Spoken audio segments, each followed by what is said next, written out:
have entered the prep zone. Today is Friday, the day after Thanksgiving. I'm with Andrew Franzella, Charles Tiger Edwards. The day after Thanksgiving, people had a feast yesterday. They're going to have a feast tonight.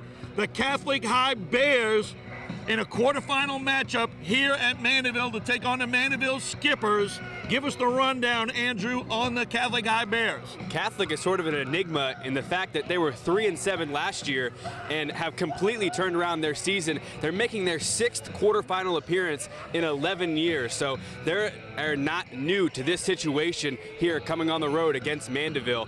They actually won in the first game of the season. Catholic and Mandeville played, and Catholic in the 4th quarter came out and they scored some good points, 26-14. They took that one, but it's hard to beat a team twice. They like to run the I formation, run the football, and the play-action pass, so we'll see what they do tonight. Little known fact, Andrew, these teams have played each other 3 times. Catholic is up 2-1, all right? 1-1 in the last 2 years, but in 1976, Catholic beat Mandeville in a game that was 0-0. They beat them on first downs in 1976. What does Mandeville and the Skippers have for the Catholic High Bears? Yeah, and we've been talking this entire season about the offense for Mandeville led by Glenn Coulier. I really think it's the defense that has to step up and play well tonight. In 2 playoff games, 7 turnovers, 4 returned for a touchdown. They're only averaging 12.2 points per game. That's what they're giving up to opposing offenses is Mandeville. So Preston Wingett, he was banged up last week against Central. We'll see if he comes out and plays tonight. Todd Primo on the outside, the cornerback. It's going to be huge. The defense, Mandeville will carry them into the semifinals. As I opened up, I said it's the day after Thanksgiving, which means it's Black Friday. One team is going home with a lot of presents from a victory tonight, and the other team got nothing for Christmas. Pre-game with Coach Guy LeCompte. Coach, tell me, this team has really grown up this year, and how much are they kind of relying on that experience of going to the semifinals last year? You know, it's never discussed. I couldn't tell you. We, you know, again, you hear so much the process, but really we just focus on ourselves and trying to get better each week and eliminate mistakes. But it's never been brought up. Never in team meetings. I don't hear the kids talking about it because last year was last year. So I really couldn't answer that. Okay, tell me about Catholic High now. You've had the experience of playing them twice in the last 2 years, and now they came from behind earlier this year. Give me a rundown of what you think, what's their strengths, and what do you need to do to stop them? Well, I think the kids play hard. I think they're a disciplined football team. They're well coached. You know, we've seen more talented teams, but they're very prepared. They will play you 48 minutes. There's not going to be any give up. There's very few mistakes in this group. Again, I have to go back to Coach Weiner and their staff and the preparation that they put in. Okay, turnovers have been in your favor in the playoffs, and it pretty much goes without saying, you're going to have to win that battle again tonight. That's right. Now, that we do talk about more than last year's deal. We do talk about mistakes and those things. So, yeah, and we like to try to keep it that way. Anything special, or we just straight up Mandeville football? Just straight up Mandeville football. Keep doing what we're doing. Hopefully it pays off for us. Pre-game with Coach Dale Weiner, Catholic High. Coach, first time you're playing in this area, so our fans don't know too much about Catholic High, which is a rich tradition I know of. Last year you were 3-7. You turned it around this year. What do you think are the things that helped you? I think really just the experience of last year, because basically it's the same team. They're just a year older, more mature, a little stronger, step quicker. And I tell you what, even in the face of a 3-7 record, we had some real hard-fought, tight ball games that we came up just short in. I think they were forging their character during that season last year and understanding things can be different this year, because we knew we had a good young team, but we were young. We were very young last year. Tonight you're playing Mandeville. They were on a 2-game, because every 2 years that's right. Your schedule switches. They're on a 2-game situation with you, so you have experience with one another. What can you glean from that coming into this game? I think the thing that we can glean, both of us, is mutual respect, because a Guy LeCompte coach football team is an outstanding team. I was talking to him before the game, and you watch them on film.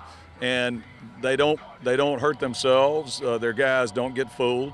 They play hard for 48 minutes, and hopefully we're doing the same thing.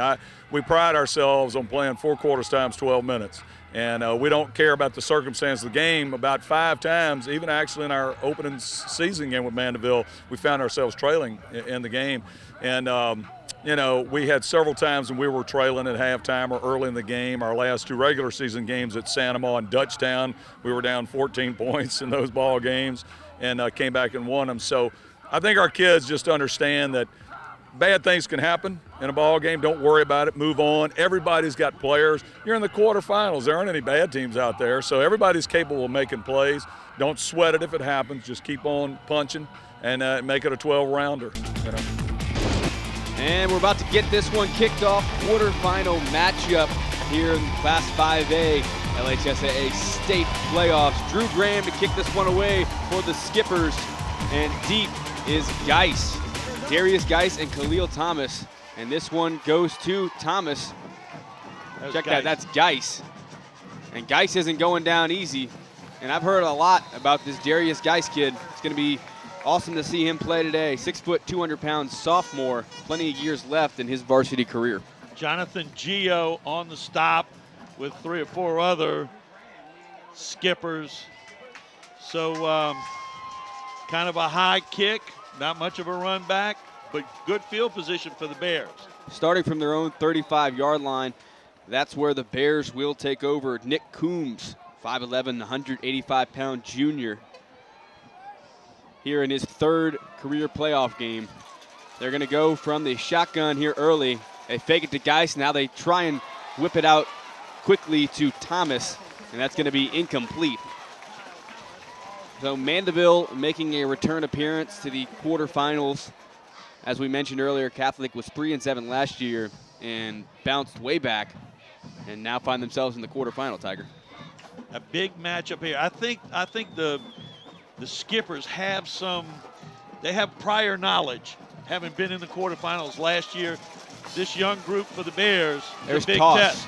And that's going to be right up the gut. Nice running right there by Khalil Thomas. A huge hole off that left guard position, and that's going to be a first down for the Bears and move the chains. Tackle right there by Todd Primo, last week's hero. Had 2 picks. One of them he returned for a touchdown. Wow, that was a big hole right there off the right side. Something you wouldn't expect. But the Bears, of course, they played each other already this season, so they've got history. From the 47-yard line, Coombs from under center hands it off, and that time it's Geis again gashing the Skippers. There is a penalty flag on the field. We'll check in with that. But that's an 8-yard gain. That would move him into Mandeville territory if this play stands. We got holding, though. Holding is going to bring it back 10 yards. Well, that definitely helps the Skippers. Simple power play right there, Tiger. Just straight ahead football, and they got enough guys pushed off to the side that they had a hole. He saw the hole, ran right through it.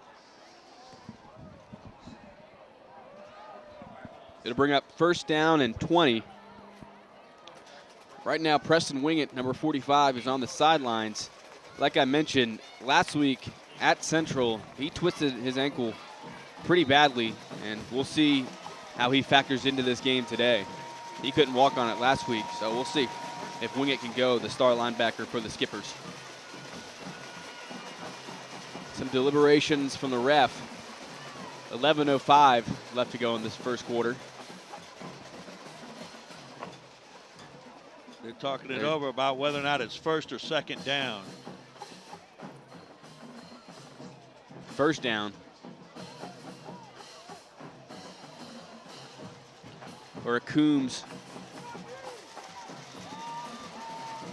is going to go shotgun with Geis right there, and they do that same play. They flip it out to Thomas on the far sideline, and he gets about 5 yards before he's tackled down by Jamar Mitchell. On that play, Andrew, they pulled the backside guard and tackle like they were running the old Redskins sweep, to the right, but throw that screen back over to the left.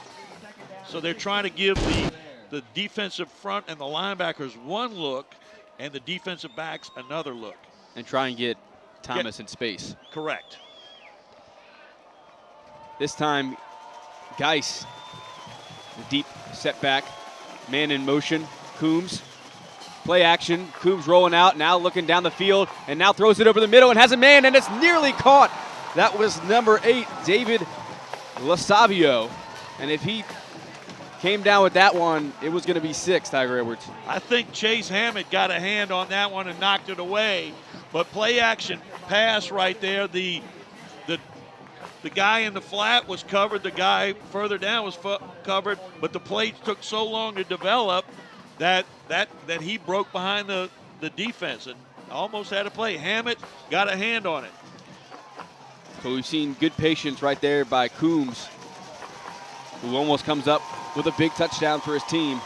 It's going to be 3rd down and 15. Coombs dropping back. Now they're going to throw a quick one out to Thomas.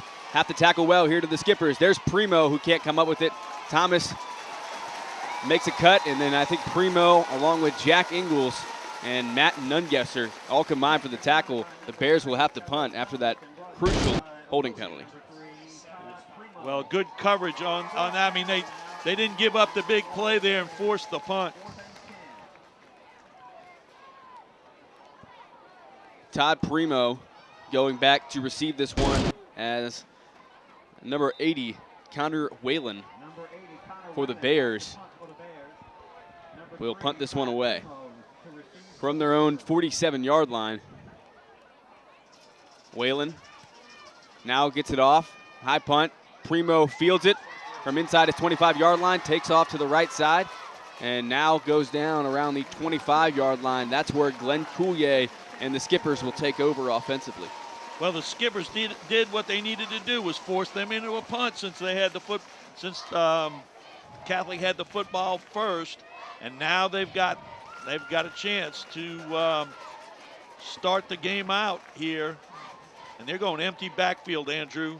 5 wide, first offensive play from scrimmage for Mandeville.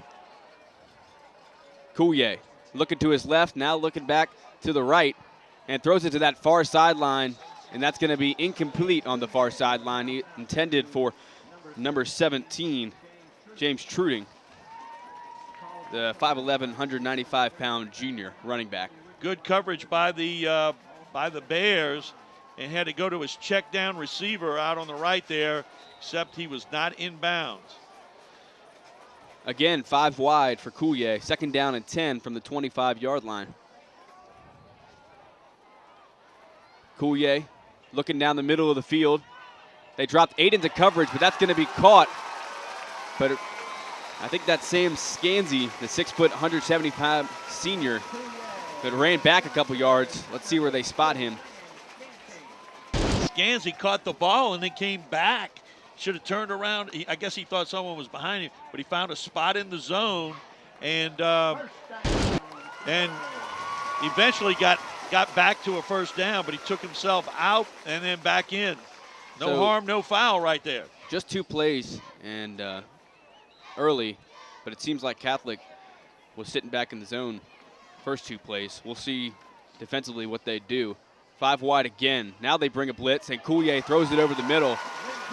I mean, do you sit back and play the zone and let Coulier have time, or you come after him? What do you think, Tiger? I think right now what I've noticed is that Mandeville's just said, to heck with the running game. We really don't have something going there, and which we've seen in the past. They don't really have a big-time running game that could kind of balance this off, but they put them back on their heels, coming out here and forcing them to have to play 5 wide. Yeah, one thing to note, Mandeville likes to go to 2 running back sets out of their shotgun formation. They have Truding back there, and they also put Nate Van Horn.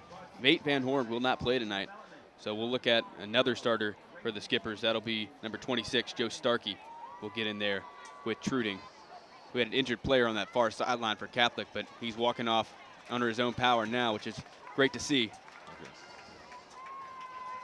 But it's going to be second down and about 3.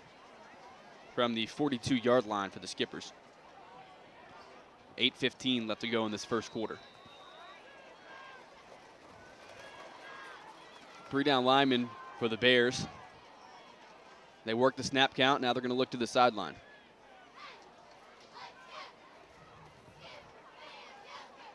On the play clock.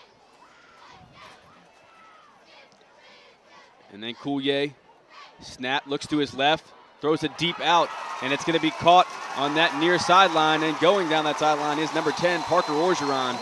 And tackle made by number 21, Austin Didon, 5'11", 200-pound senior, but not before it's a first down, and the ball moves into Catholic territory. Good pick route right there out here on the left-hand side. And a first down. First down at 10. It seems like the Skippers are wasting no time snapping the football. Indeed they do. They run the option play this time, and Coulier is going to come down with the football and get out to the 35-yard line. And that's a 9-yard gain, Tiger, so switching it up a little bit. I like this faster pace. I've always been a proponent of pick up the pace sometimes and keep them on their heels. Euclid Michel on the stop. Gain of 9, second down 1. Second down and 1. And there's the Truding handoff. And Truding down this near sideline gets inside the 20-yard line. They're already inside the red zone, so how quick was that by the Skippers? What nice play calling right there. I tell you, I was thinking they had skewed the run game, and 2 nice run plays here has got them. I mean, they're getting a fix of what Catholic is trying to do, and they got them on the heels right here. Yeah, tackle made by Patrick Van Duzy, number 36. Here's Coulier looking down the center of the field. Coulier all sorts of time. Throws over the middle of the field, and it's going to be incomplete, intended on that far sideline for number 40, Kyle Pellegrini. So it seems like they had a quarterback spy on that play. One of those linebackers sitting out there and making sure that Coulier doesn't run, but all sorts of time for Coulier, right? All the time in the world. Truding was open in the flat over there. He passed on him as second down and 10. Here's Coulier. 5 wide again. Coulier. Now it's quarterback draw. Coulier taking off to the left. Coulier inside the 5-yard line. And that's going to be a touchdown for the Skippers early. Wow, what a play by the junior quarterback. Just everything right in that drive. 75 yards. Boom, down there. Set the tone right now for this game. Momentum early here. The play calling from Coach LeCompte. 8 plays, 75 yards. Great play calling from the coaches, and wow. Drew Graham for the extra point. How many times have we said that this season here in the prep zone, Tiger? A lot. And we've hardly said that he missed, so congratulations to him as well. 7:05 left to go in this first quarter. The Skippers jumped out to a 7-0 lead over the Catholic Bears here in this quarterfinal matchup. You see the student section right there. It's a remarkable crowd here at Sidney Terrio Stadium. The home crowd is buzzing, as is the visitor crowd, the Catholic Bears, but not right now. Here's Geis taking it out into the middle of the field, and he'll be taken down. That was Jack Ingalls. Great linebacker slash safety for the Skippers defense. That drive was consistent play calling, run pass. Run pass, passing 31 yards, rushing 44. Coach LeCompte had me faked out. Maybe they were just going to, as I said earlier, maybe they're just going to pass the ball. Well, no. Mix it up, keep them off guard, quicken the pace. 7-0 lead for the Skippers. We'll see how the Bears answer. They've been battle tested in the final 2 games of the season against St. Amant and Dutchtown. They found themselves down 14-0 and 14-3. Here's Thomas around the right side. Thomas has all sorts of room and breaks free. Thomas into Mandeville territory and eventually taken down by Todd Primo, but how about that answer? Right away, handed the ball, had him outflanked on the left-hand side, and Thomas gets the ball and goes, virtually untouched till he's tackled down the sideline, but they were definitely outflanked. No adjustment by the defense from Mandeville, and result, big play. Great play calling right there by legendary coach Weiner of the Catholic Bears. First down and 10. And now they hand it off inside to number 24, Adam Prevost, or Prevost.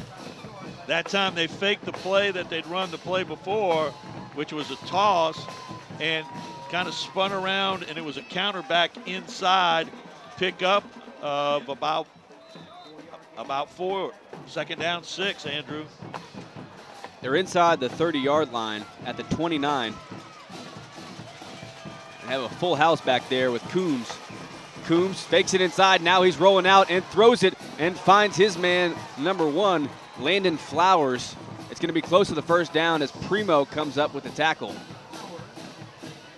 Very near to a first down. Big rush that time on Coombs, but he was able to settle in and get the throw off to the open receiver, Flowers, and they're going to measure for a first down.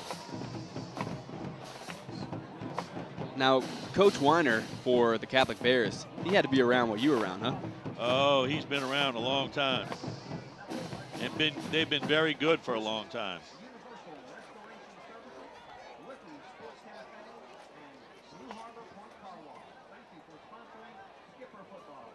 Now we're moving out the chains for a measurement.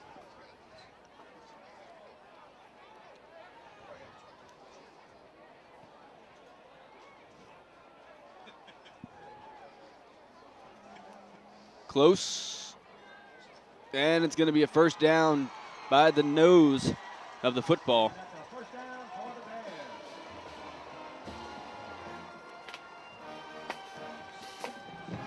Quick answer right here by the Bears offensively.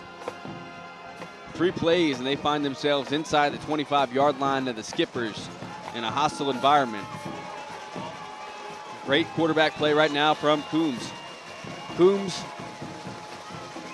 with a tight set. They bring Thomas in motion. They fake it to Thomas. Now they give it to Geis, who makes a spin move. Nice tackle right there by Jack Ingalls. Again, faking the toss and coming underneath with a counter back the other way. It's the whole setup, the way that they are with a slot and a wing, almost like, is very wing T-ish. We'll see if they stick with this. Here's Coombs. And now they're going to fake it to Thomas. And that's West right up there. And they can't bring Coombs down. Now they will to Lawrence Johnson for a huge sack. Great defensive play led by Patrick West, but Johnson gets the cleanup. Good job by the defense from Mandeville to get in there on the play action pass. Going to bring up third down and about 13, Andrew. So huge play right there, pushing back to a long third down. Third down and 13, like you said. 8-yard loss. They bring Geis in motion. Now they hand it off to Thomas on that far side. Thomas making a break. Thomas still on his feet. And nobody will pull Thomas down as he goes in for a touchdown. And this Skipper side is stunned. Again, wing T philosophy. Motion a guy back, fake to one guy, give to another. And that time that play went outside. And my boy Khalil Thomas can run. Impressive patience from Khalil Thomas. And I'm going to tell you something, running the football like that, that scares a lot of defensive coordinators, that they can just stand up there and run on you like that. Now, Coach Harl Penton, defensive coordinator for the Skippers, is going to have his hands full going forward, as will the Catholic Bears side. Here's the extra point attempt. And that one is good by number 83, Jack Gonsolin. So we're all tied up here in this quarterfinal matchup with 4:25 left to go. It's 7-7 between Mandeville and Catholic. Mandeville gets the ball now. Kickoff here from Jack Gonsolin. Deep is Truding along with Mitchell. And there is Gonsolin. Great kick, pushing Mitchell way back. And he was in the end zone, so it'll come out to the 20-yard line. Beautiful kick right there. Andrew, the Catholic High Bears answer Mandeville with a touchdown, 75 yards, 6 plays, 15 passing, and a big 60 running the football. Wow. Great answer from Catholic. Very impressive drive right there. Mandeville now with their opportunity. This time they don't go 5 wide. They put Truding in the backfield with Coulier. Pellegrini at the bottom of your screen. And they hand it off to Truding. Truding makes a nice cut up the field, and shoestring tackle right there by number 30, Euclid Michel. Nice run there by Truding. They like the left side because they've gone there a couple of times now. Truding got out and almost took that one to the house.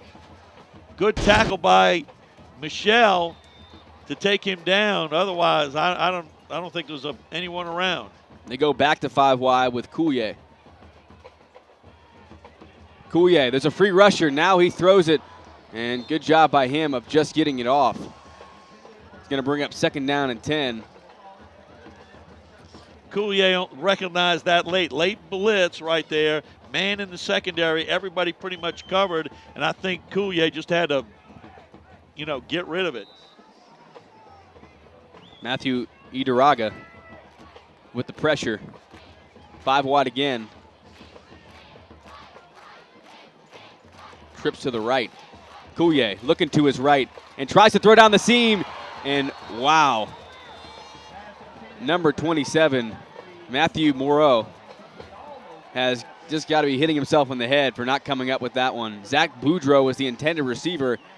And I don't know if he got hung up. I think he was interfered with, to be honest with you. Number 36, Van Duzy, basically hit him before the ball was even there. I mean, at least it was holding, on the play, because he maintained contact. So Bears might have got away with one. They bring the pressure. Coulier over the top, has Boudreau. Boudreau with 1 man to beat, makes a nice move. Now Boudreau over the middle and takes it inside the 20-yard line. Zach Boudreau, the senior, eventually taken down by a slew of Bears, led by Travell Johnson. Wow, after a huge gain. What a play right there by Boudreau to step out of that tackle. If he didn't have to do that, he would have scored. But he had to maneuver out of that tackle, which he did really well. And then he got ran down behind because he had to slow up to do that. But a good pitch and catch, good separation by Boudreau, and Coulier was on the mark. Truding in the backfield with Coulier, who was cool in the packet on that last play. Now Truding's going to move to his right side with 3 seconds on the play clock. Coulier now going to throw a quick bubble screen out to Pellegrini. Pellegrini makes a cut, and that's going to be dropped for a loss of 3. That time they had a bubble screen. They had a bubble screen to the right and a jailbreak screen to the left. Fake one way, come the other way. And Brendan Walsh ended up making the stop on that play. So the Bears not faked out on that one. 2nd down for the Skippers. We're under 2:50 to play here in this first quarter.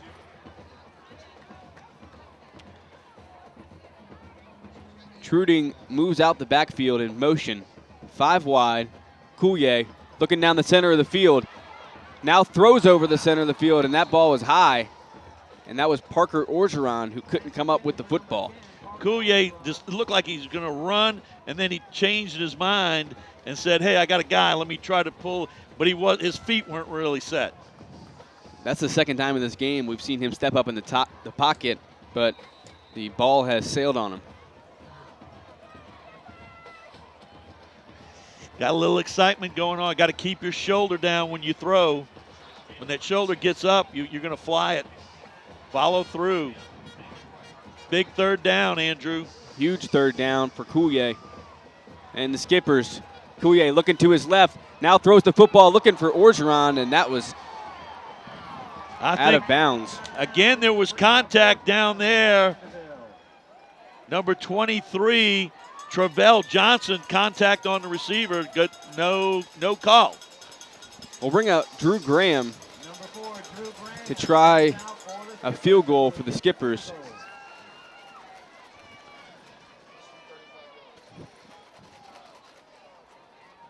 Looks like this will be a 35-yard field goal for Graham with Turkey on the hold from the left hash. Snap, placement, kick. Graham is no good. No good, and the Bears will take over. I think that one drifted a little left right there from Graham. No rush because they were expecting a fake. And with 2:19 to go in the first period, still 7-7. That was a good drive, but they came away with nothing. You know, kind of disappointing, I know, for Mandeville. You got to take advantage of every big pitch and catch, 52-yarder to Zach Boudreau. You got to take advantage of that. Didn't. So that hurts, but great defense from the Bears. And it's going to be 1st down and 10. And we'll see how the Skippers plan to solve that offense, that running attack the Bears came out with last drive. Yeah, and they're coming back out with it again.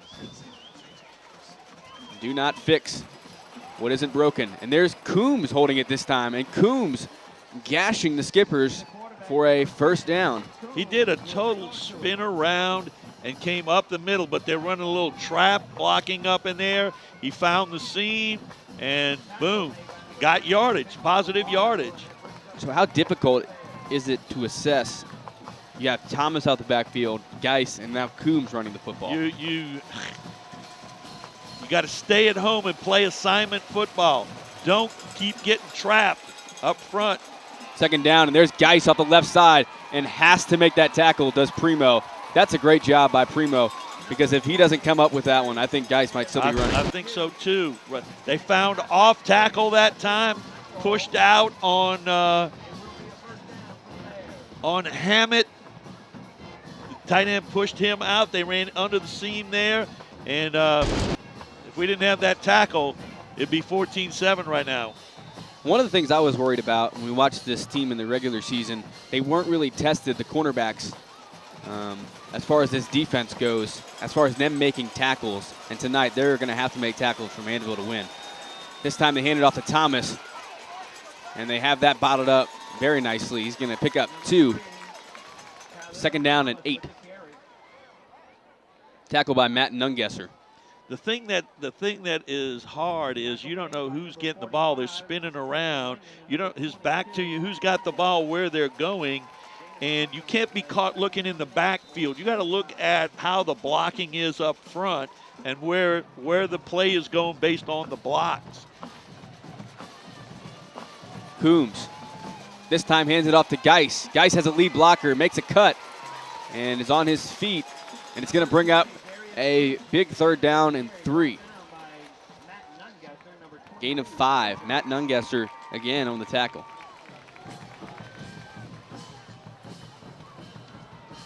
Right now, Catholic is getting some.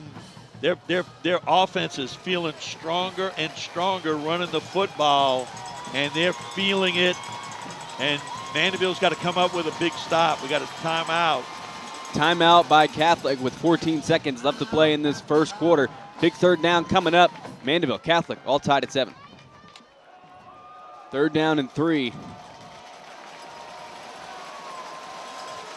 Coombs with Khalil in motion. Khalil Thomas. Thomas trying to get to the edge and now cuts it up, and it's going to be a 1st down. Tackle made by Mitchell on the far sideline. Wow, Thomas is quick. Well, that time Mandeville had a blitz coming up the middle. You know, obviously a run blitz to shut down them going for 3 yards, but they passed up inside to go outside, and in the game of chess right there, Coach Weiner just got just a little kinged Mandeville. And we are going to the 2nd quarter, 7-7. Mandeville against Catholic here in Class 5A, the LHSAA state playoffs, quarterfinal action.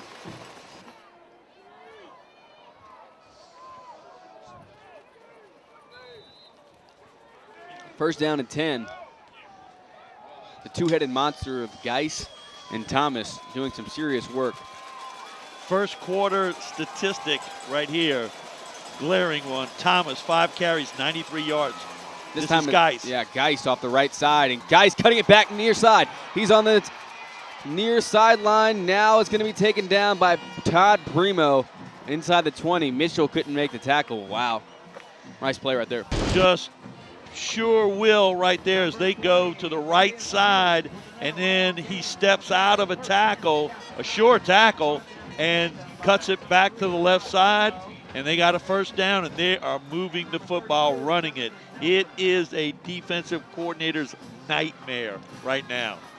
Right now, no answer defensively for the Skippers, or rather by the Skippers. Coombs handing it off to Geis.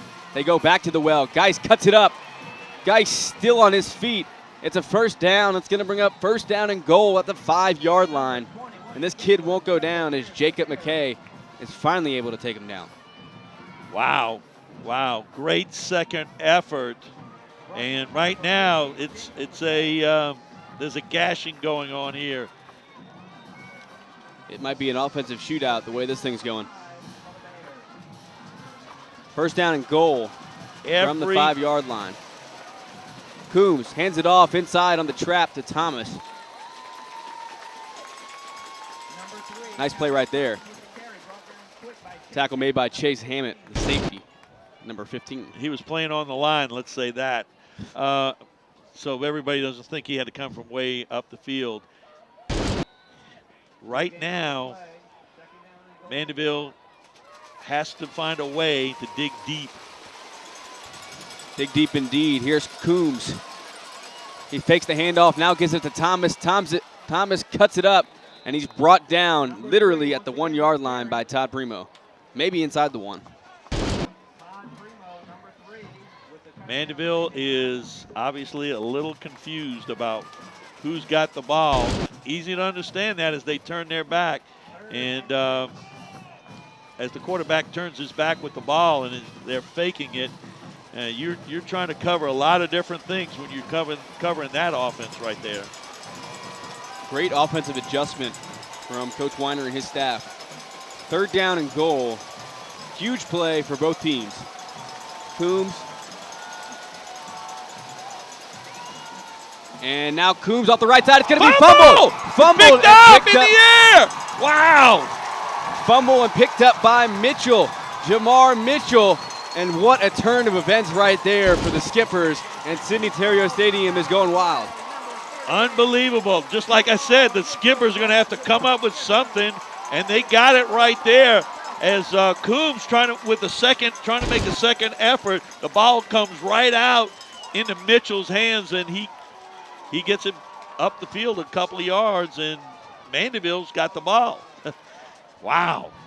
That's the bend but don't break right there. On the inside the 1-yard line, now it's Mandeville football, and it's 7-7. We're under 10 minutes to play in the second quarter.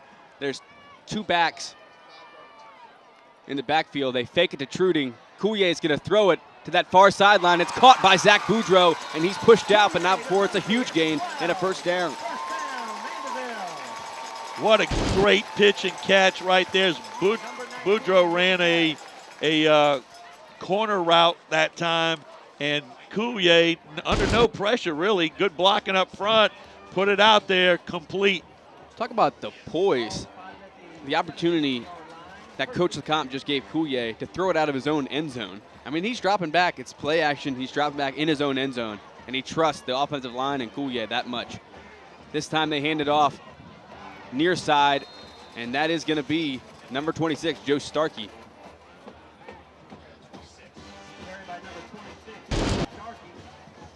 Tackle by Javon Ferguson. Starkey was trying to dodge in. You got to run straight ahead there, Joe, like you've done before. Run straight ahead, get what you can get.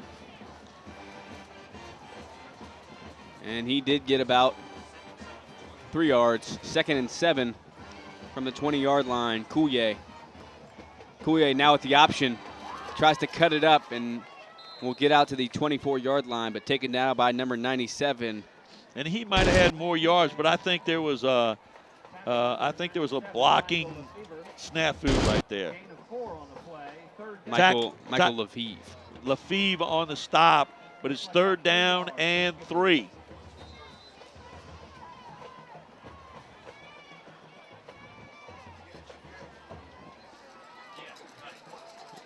Offense looking over at Coach LeCompte, as you would call the master of the spread. Trips to the left, Starkey in the backfield, and this time they go right at it again, and there's nobody there. Great play call from Coach LeCompte and great execution from Glenn Coulier. What they're doing is looking over to the sideline, and they're noticing that Catholic is trying to cover everybody, and in doing so, not have enough guys in the box. So it's going to be run, pass, dictated to how they're lining up. This is a 1st down at the 39-yard line. Yeah, that was Travell Johnson on the tackle, or rather pushed him out, and they give it off to Starkey, and this time they brought the house. So is it a bit of a guessing game? Well, usually they look over to the sideline and see. I could see there was clearly 7 in the box, and 2 were coming. So I maybe check out of that play, but loss of 3. That was Van Duzy. Heck of a name, huh? Patrick Van Duzy. 2nd down and 13. You know what? Throw the running game away. Coulier, 5 wide. Keep looking down guessing. the center of the field. And he throws for Boudreaux. And Boudreaux comes up with the football. Somehow the ref across the field on the far side made that call incomplete. Wow. Coaches for Mandeville are furious. I don't know. I mean, he's 30 yards across the field. 3rd down, 13. Coulier is just going to have to. We don't have the benefit of replay, so hard to tell. He saw what he saw. Trips left. See, they're throwing some guys around on the line. Nobody's. And there's Coulier now fleshed out, and he's going to have to run it. And did they confuse him on that by them standing up and not getting down? Exactly. That's what. That's an old defense. Coach Thompson that was at USM and then went to East Carolina. He ran that where they all stood up and you jogged around to totally throw off who's coming. And that's what exactly is meant there. I would say this, the center is eligible on this play, or was. And there's the punt by Pellegrini inside the 25. Great skipper bounce and still going, and now going to be taken at the 13-yard line. Picked up by number 53, Colin Kaflish. So Mandeville got a couple of 1st downs and pushed it out, and then their play stalled. So they did Catholic. They flipped the field position, though. They That did. is one big thing. They did.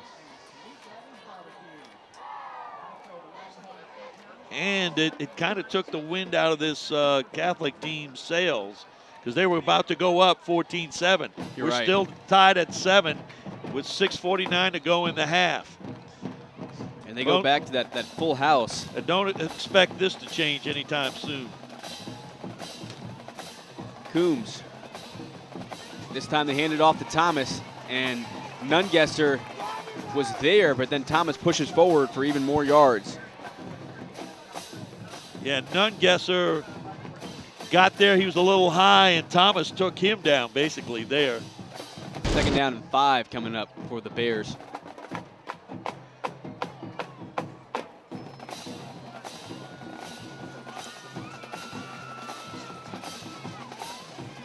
Yeah, I bet Coach Penton can't wait to get to halftime so he can make the defensive adjustments. Kind of a late fake right there, but there's Ingalls and Mitchell coming up for the stop. And here's another big third down for the Skippers, where the Bears are inside their own 20-yard line. Going to bring up 3rd down and 4. Patrick West was on the tackle as well. We're under 6 minutes to play here in this first half. I'm going to be interested to see the yardage totals at the half. Both teams offensively being able to move the ball, but we're just at 7-7. If you'd have told me that, I would have said no. I was looking at 21-21 at the half. Coombs with Geis in motion. Geis makes a cut, and that's a 1st down. And this Darius Geis kid, the sophomore, is going to be something special. He's not easy to bring down. You can see that. You can't. Somebody shoestring tackled him there, kind of, but he's not easy to come down. Now, if you're Mandeville, don't you have to be nervous at some point that they're going to go play action and try and take it over the top? That's what I'm waiting for right now. I mean, they've got to be looking in the backfield. I mean, you got them right now. You've got Mandeville on their heels. When are they going to come up with that? Quarterback There's this Coombs. time. Good job there up front. That's number, is that 57? Lawrence Johnson. The Lawrence Johnson, real good play getting the quarterback that time. And they're going to need that from DeLawrence. I'm going to tell you right now. He's got to step up to shut down that play. Nice tackle inside, 2nd down and 9.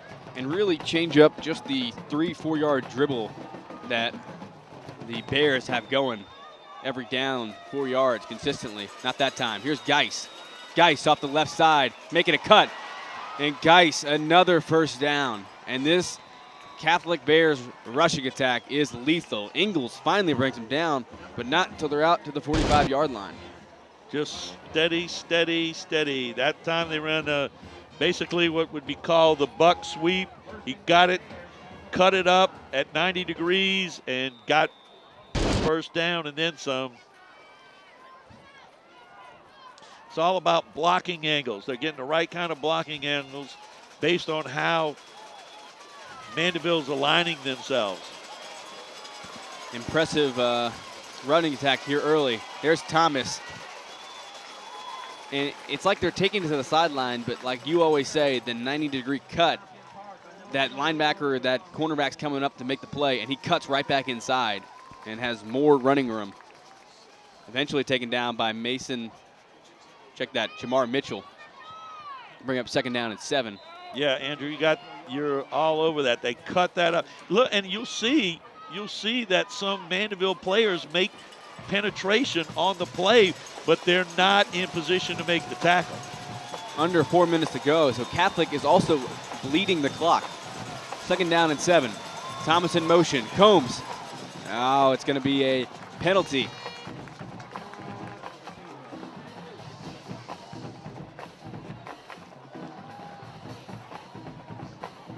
Was that the play? I mean, I was bracing for it. I thought that might have been the play where they were going deep. And it doesn't matter. It's a false start. Right. That's going to bring up 2nd and long. It depends on what they want to do here. You know, I'm of the mind that defensively Mandeville is going to want to play pass right here, but run the football. Remember the 3rd and 13 they had just inside Mandeville's red zone, and Thomas ran that in for a touchdown. Shouldn't change their play calling. Quarterback. The quarterback isn't working right now. The Coombs they need to keep giving it to Geis and Thomas on the outside, right? I'm in agreement. And McKay, number 48, on the tackle, and loss of about half a yard. Jonathan Nelson in on that stop also. Going to bring up 3rd down, 13, Andrew. So the clock's ticking. We're under 2:40 to go. They're not in a hurry. They're not, you're right. They're not behind. They're not behind. I mean, it's 7-7, and if they don't get the 1st down, they have to punt and Correct. make Mandeville drive the field. Correct. It depends on what goes on here. From shotgun, Coombs rolling out to his right. Johnson trying to chase. Coombs over the middle, has a man, And that was tipped by his man, LaSabio. But that stopped the clock and 4th down. Right, and he was rolling to his right. Again, I don't really think he got his feet set for that throw. And again, it floated. We've seen it from both quarterbacks now. On the run, floating passes. Incomplete. Primo goes back to field this punt at his own 15-yard line. And you know Coach Gallicamp is going to have his foot on the pedal when he gets this football. There is the punt. Nice punt right there. Primo fields it, and he's taken down hard. Dangerous play right there. He's taken out at his own 19-yard line by R.J. Jefferson. Nice coverage by Jefferson on that punt. So 2:08 to go in the half, Andrew. We got to be in full-out 2-minute mode, 2-minute drill mode right here. No doubt about it. We're all tied up. We saw Mandeville score on their first possession, Catholic score on their second offensive possession, and from then on, no scoring. Coulier now looking to the right, and he finds Zach Boudreau. Zach Boudreau out past the 30-yard line to the 32-yard line, 1st down, and move the chains. They came with everybody came that time on that was up front for the Bears, but blocked real well a lot of time. Threw it out there. Van Duzy on the coverage for the stop. 1st down, Skippers. Trips left, and Boudreau, the lone wide receiver, to the right, and it's going to be a fumble. And that time, Coulier and Truding had a tough time with that zone read option. Wow. And so that works the clock as well and drops him for a loss of 3. Under 1:40 to go. Clock's ticking. I might have called a timeout then. There's a lot of time going off the clock right here. Coulier now steps up and is taken down for a sack. And Garrett Broussard in there for the sack. Clock's ticking, and it's 3rd down. I mean, you don't want to give Catholic the ball, too, with good field position, No, I wouldn't call timeout now. Yeah. And now it's just 3rd down. You got to think they're just going to run a draw or something simple to keep the clock or at least make Catholic use a timeout.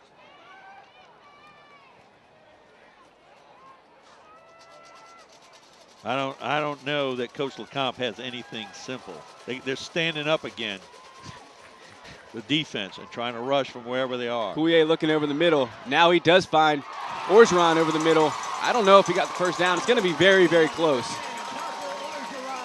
It's going to be close. They got to stop the clock. 34 seconds left, and the referee stopped the clock. Now, Michelle was on the tackle. We're going to have a measurement, I got to think. I mean, he's eyeballing it. It's too close to call. No, he can't call it. We're going to look at it. I mean, 34 seconds left. It'll be very, very close. It's hard to judge from this angle. It appears to be way behind, but that's not the case.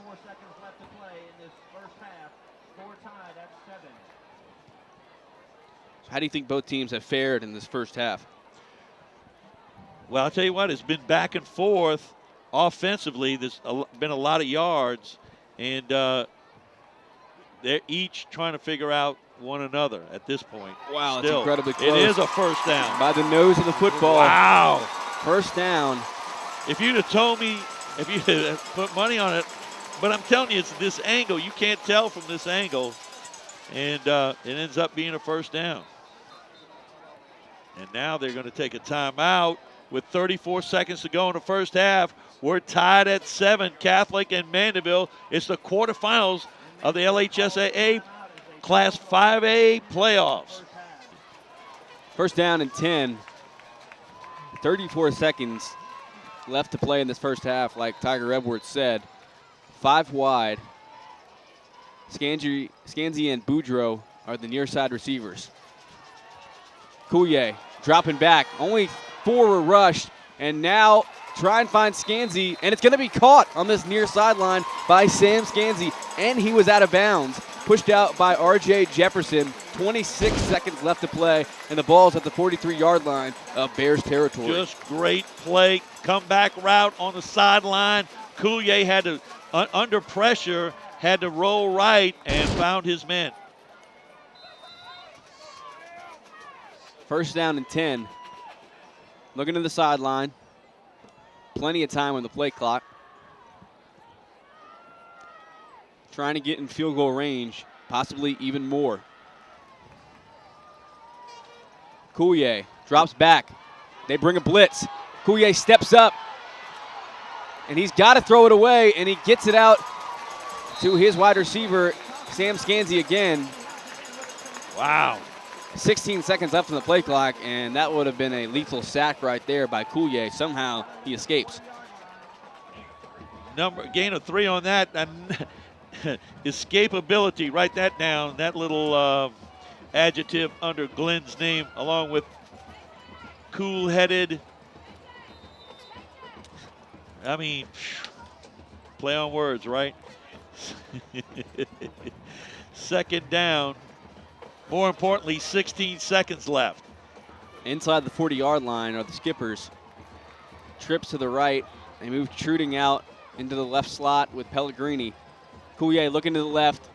They bring 4, and they throw it over the top. Looking for Pellegrini. Ooh. Heck of a dive, and they wanted it all. Coulier shaking his head, knowing he had Pellegrini in man-to-man coverage. 11 seconds left to play in this first half. He didn't get enough air under that. Let it drop in. Of course, that's the adrenaline pumping. No doubt. Difficult throw to that far sideline. Andrew Fournette on the coverage.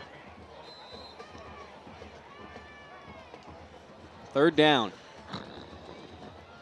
Crucial down for the Bears defense as the Skippers on offense. They rush 4 this time again. Coulier throwing to that sideline. And Boudreaux can't come up with the football. R.J. Jefferson on the coverage along with number 23, Travell Johnson. 5 seconds, I mean, you think you just throw up a prayer, right? That's it. Just throw it down in the end zone, see who comes up with it.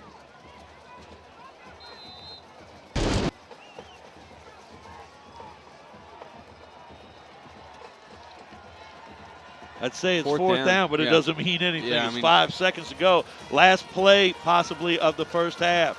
Barring a penalty. Just don't do anything. Stupid. Coulier, they throw a screen pass with 1 second left on the play clock. But Coach Weiner said that there was 1 second on the clock. I looked up, and the second was ticking off to end the end of first half, like you and I both saw. Some kind of way he convinced them to put a second back on the clock. I don't know how that is. I don't know how there's a replay here in high school, but he got it. And first thing that happened was a timeout. Maybe it's that longevity that he's been around for a while. Right, that they're going to be able to convince him to do that. Well, Coach Penn is preaching to his team, prevent defense, and they just need to tackle and just get to the half. And they got to get their minds refocused on this football game. They were going to half. Mandeville, their entire team except for Glenn Coulier, who I was watching trot into the locker room. Their team was already in the locker room. They made them all come out. They need to get refocused. I can say this. Look for some trickeration right here. They'll have some double pass or a hook and lateral. The old Georgia pass. They will have some kind of play. Coombs dropping back with a rush of 3 and now throws it to that far. And that's exactly what they do. And they get it to Thomas and taken down by Patrick West. And now we are going to halftime in this quarterfinal matchup between Catholic and Mandeville. All tied at 7. 24 minutes to decide the fate of a season. Catholic and Mandeville. winner goes on to play the winner of Rummel versus Ouachita Parish in the semifinals. There's a lot of work to be done for both teams if they want to move on. There's Turkey bobbling it, and now he's going to, well, he's not going to take it out because he bobbled it, went in the end zone. Nonetheless, Tiger Edwards, Mandeville comes out. They have the football first. Offensively, what are some of the adjustments that they need to make to try and put some points on the board? Well, let's take a look at what both teams did in the first half. Starting with Mandeville, 11 first downs on 143 yards passing, 68 running, 211 yards. Got to keep on 10 of 19 passing. Got to keep Catholic guessing what they're doing. Blitz coming on first down, it looks like. Yeah, let's get to Catholic's stats after this one. Coulier with Orgeron in motion. Hands it off to Truding. Truding cuts it up the field, and nice yardage right there. That's what they've got to do. Keep them guessing, keep them off guard. Use the run to set up the pass like they have been in the first half. The flip side is that Catholic, a running team, had 10 first downs on 25 yards passing, 167 run yards, 192 total, 4 of 7 passing. We're even, Steven. There's a reason why it's 7-7. Coulier on the option play. He's going to take it this time and takes a hit, but he's going to get the first down out past the 30-yard line. And that's been a nice call that Coach Comp has gone to when he feels like they're playing pass. He goes underneath with the option play with Coulier. And with some success. Like I said, I got to keep them guessing about what's going to happen. By the way, Zach Boudreaux, 4 catches for 84 yards. That's 22 a pop. Look for him to get more targeted, get targeted more by Coulier. First down and 10. He loves that connection with the senior wide receiver who's played great this year. Coulier looking down the center of the field, all sorts of time, and goes to Boudreaux right there. And Boudreaux is inside the 30-yard line being chased down from the backside. Boudreaux goes all the way for a touchdown. Wow. Wow. Speak of 22 yards a catch. Add that up, and we're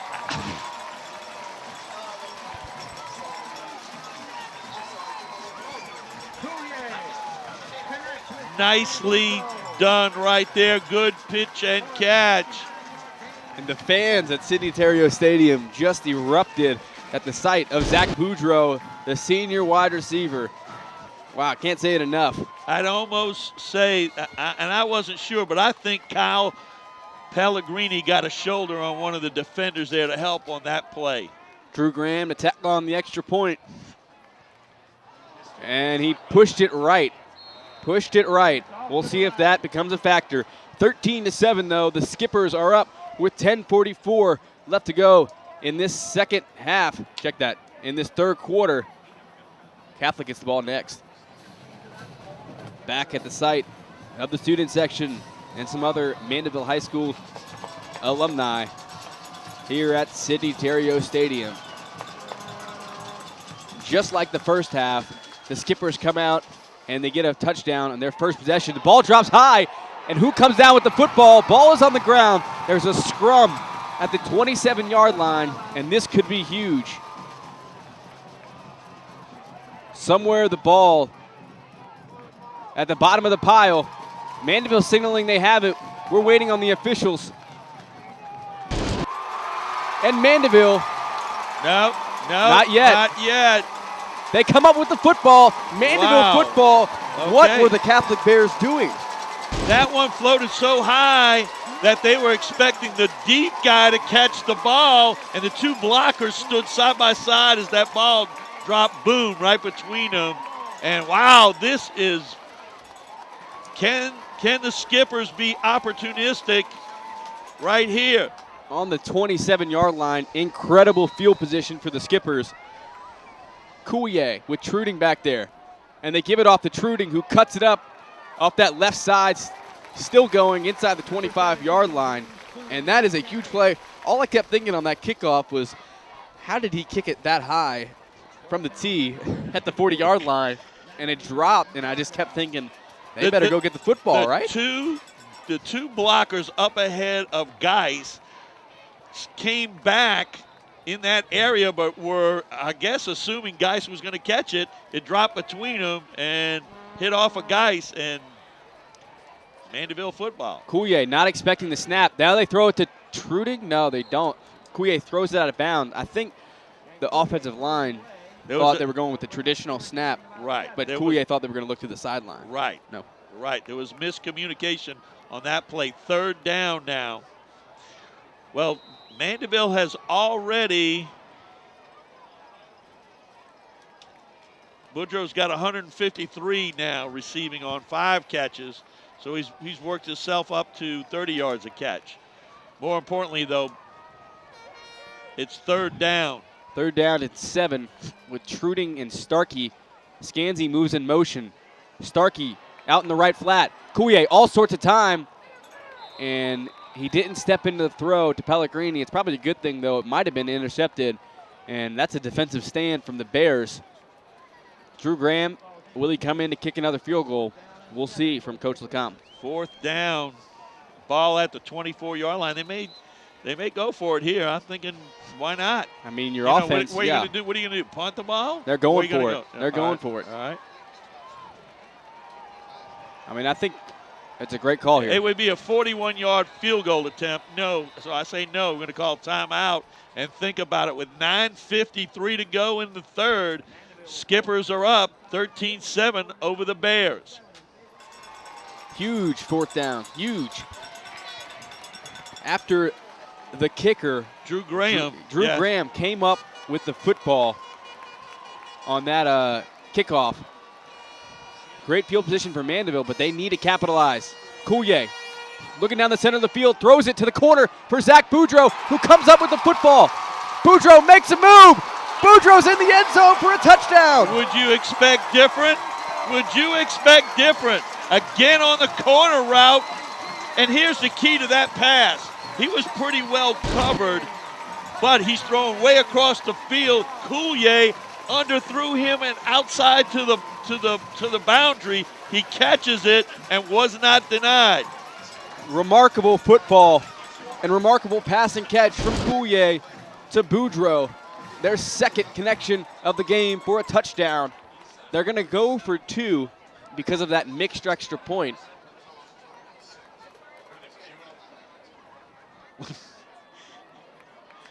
Deliberations from the ref.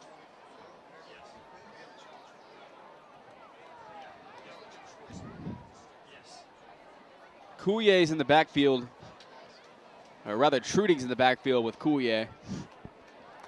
Boudreaux, Orgeron, and Turquoise on the top of your screen. Pellegrini is at the near side, the lone receiver on the near side. A lot of discussion going on between the referees.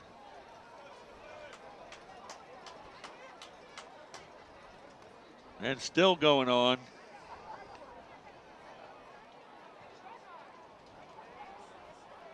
How big was that kickoff mistake by the Bears? That was huge. That was costly. First off, you got to look at this, Andrew. Mandeville deferred to the second half and get the ball and drive down there and score. All right? So right there, they put themselves up.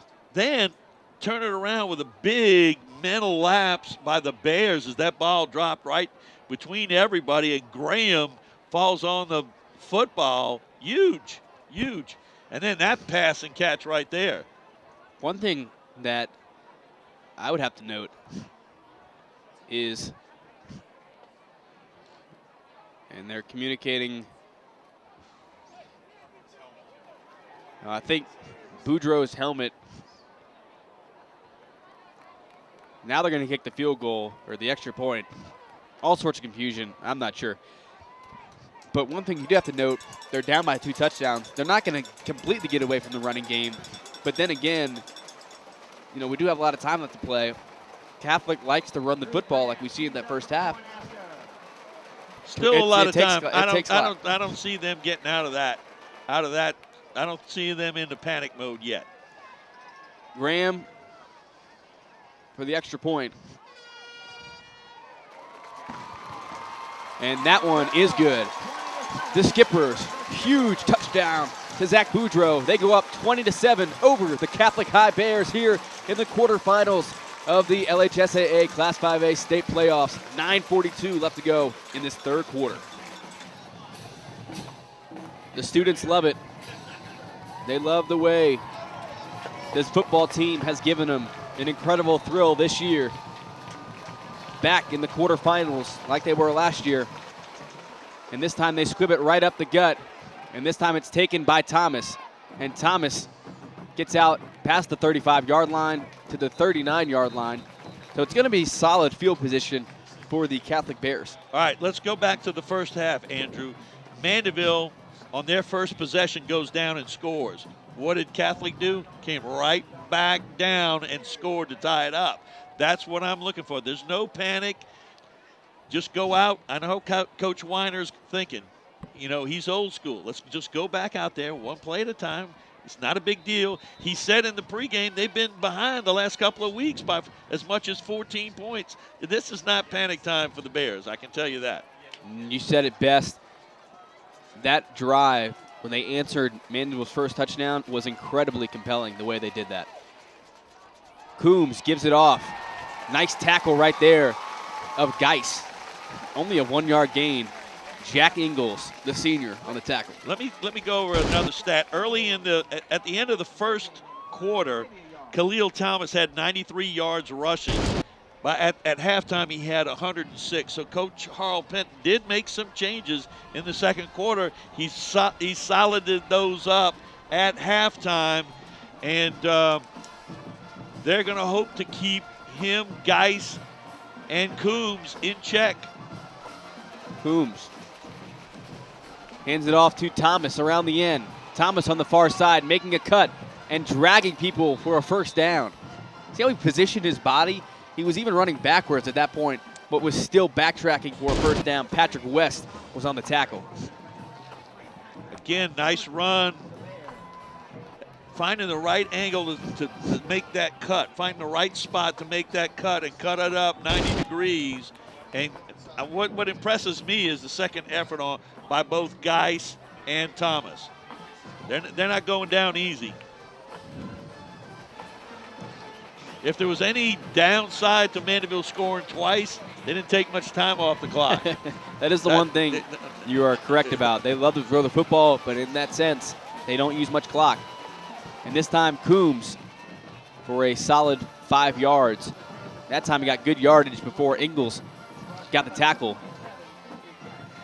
Bend but don't break is got to be the motto at this point for second down and 6. The Skipper defense, excuse me. The Skipper defense, yes.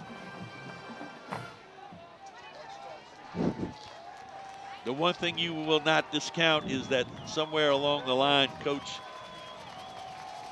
Weiner, he's got to go deep. Yeah, he's got a guy on and the nobody sideline. was even on the sideline. That's it. I was just about to say that he'll have a trick play or two.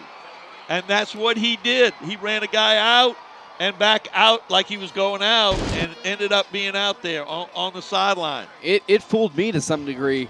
I was looking at Coombs, and then he threw that football pass. Nobody was even covering Thomas on that far sideline. First down inside the 15-yard line of Mandeville.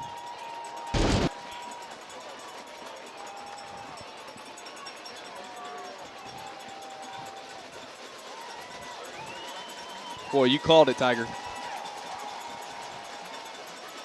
There's a discussion about whether or not, I'm thinking, because Coach LeCompte asked about a hideout player. No, not getting an answer. Maybe not. I would. Yeah, Coach LeCompte shaking his head, doesn't like it. 1st and 10 nonetheless. And another answer. We'll see if they put points on the board. Coombs. Thomas up the gut. And both these running backs run extremely hard. Again, they came back with the counter, faking one way underneath, coming back underneath. You know, nothing different that they didn't do in the first half, you know. They didn't get away from it. You called it. Stay at home, do your job. They will have those a trick play or two left. He's got a bunch in his bag, and he's waiting for the right time. Combs. Geis making some cuts. Got to hold on to that football. He ain't going to get much yardage just now. The Mandeville defender almost had Geis for a big loss right there, but he stepped out of a tackle as he's done before. It's going to bring up third down. This is a big down, I'd say, the big 2 downs, because they're going to go for it. We're under. Or they may kick a field goal. They do have a good field goal kicker, so I'm thinking a big down right here. We're under 6:30 to play in this third quarter. It's 20-7. Mandeville is up over Catholic. They're going left. Coombs. Left. Thomas gets it, shifty inside, and wow. Thomas is so quick and so elusive. They went back to that same play that they've been getting yardage out wide, and he cuts it back up. And once he does, all he has to do is take it back. He cuts straight ahead on the 90 degrees, cut it back right. He's in the end zone. This Thomas kid is something special. And an incredible answer from the Bears. Extra point from Gonsolin.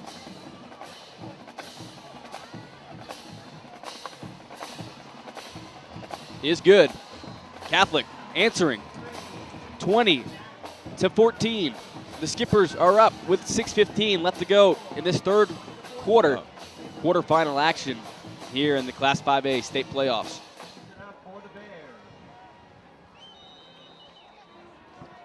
What else can you say about the composure of this team? The Bears were well suited for a 13-point deficit.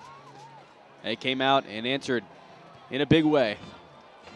Only down by 6 now. Turquoise taking it from his own 1-yard line. Turquoise right up the gut, stood up, and tackled at his own 18-yard line.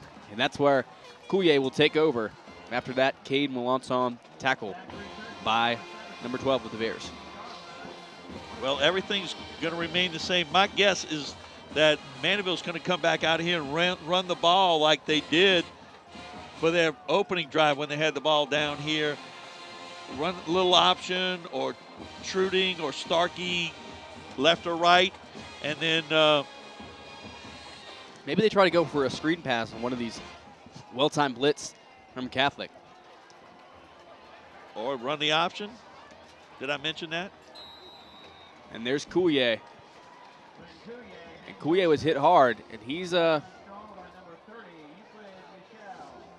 first he's a little shaken up. Left arm of Coulier.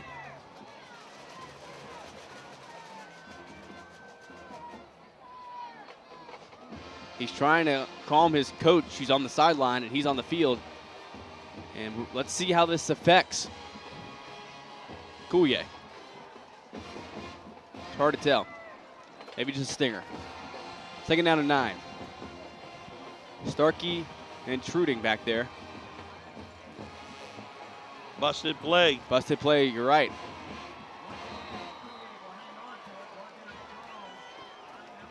Zach Barriant, the backup quarterback, getting warmed up on the sideline just in case. That is one of the dangers of running your quarterback. Absolutely. Third down now. Long third down. Skippers need to answer. If you got a 2-touchdown lead, you want to maintain that 2-touchdown lead. So they got to answer some kind of way. Not turn the ball right back over here. Let's see Coulier's arm on this one. Coulier dropping back, looking down the center. Now he's going to Pellegrini on the sideline, who comes up with the football. And what a catch on the 49-yard line by Kyle Pellegrini, and a beautifully thrown ball by Coulier. Whether he's hurt or not, he's got composure in the pocket. He's shaking it off.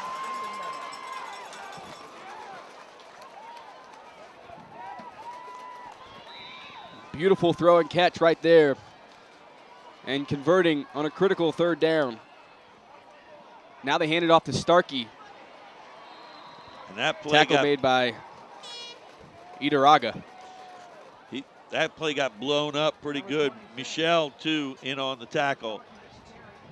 So a loss of 2 on the play, 2nd down and long.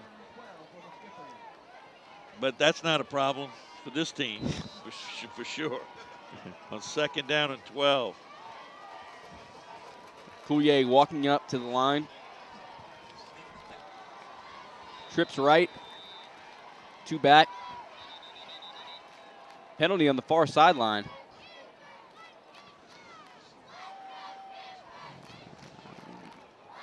Were they set yet? What's the penalty? Sideline warning on Catholic. No yardage, just a warning.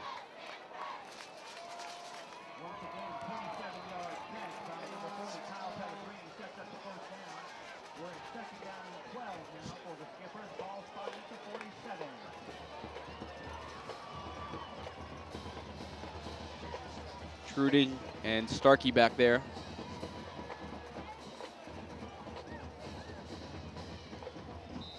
Great Mandeville offensive line pointing out the blocking assignments. Blitz coming. Blitz is coming, and Coulier recognizes it. They're calling it off after they checked out of the play. Well, that play. Almost better not to catch the football. Right. Loss of 2. Javon Ferguson came across and really blew up that play because he got in the direction of Coulier. You're right. Catholic at first showed the blitz. Coulier checks out of it, goes to another play, and then the middle linebacker turns to the safety, and he flashes another audible. So it's sort of a chess match even on the field between these players. Right. And we love watching that. 3rd down and 14. Another huge 3rd down. We'll see if Catholic can get off the field defensively. Blitz coming. And it's going to be picked off. Picked off going the other way by Johnson. And Coulier is not going to catch him. And that quick, the first turnover of the game by the Skippers has tied it up. And Coulier, who I'm not trying to be in a way facetious, he doesn't throw interceptions. I've only seen maybe 1 thrown in the games that we've done. We've done 6 Mandeville games thus far. Critical interception right there. Didn't see Johnson at all. Johnson was sitting on that post route right there, and I actually thought he had the outside guy open down the sideline. But, some discussion. It's hard to say at some point.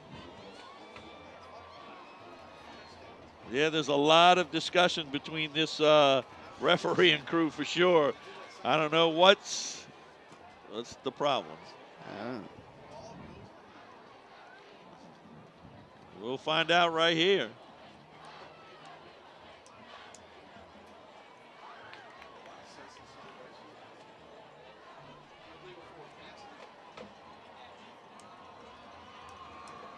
I'm not sure about that signal.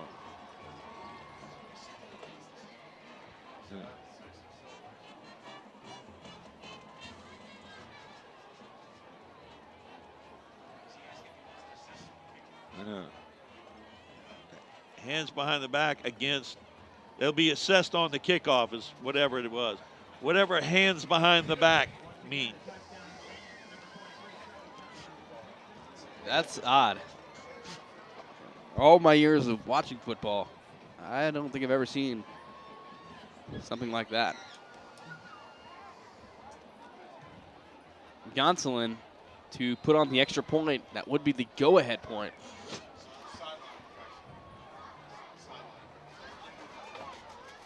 Now we're seeing that it's a sideline infraction by Catholic. It'll be assessed on the kickoff. Gonsolin for the go-ahead score. And that is good. And this crowd is stunned.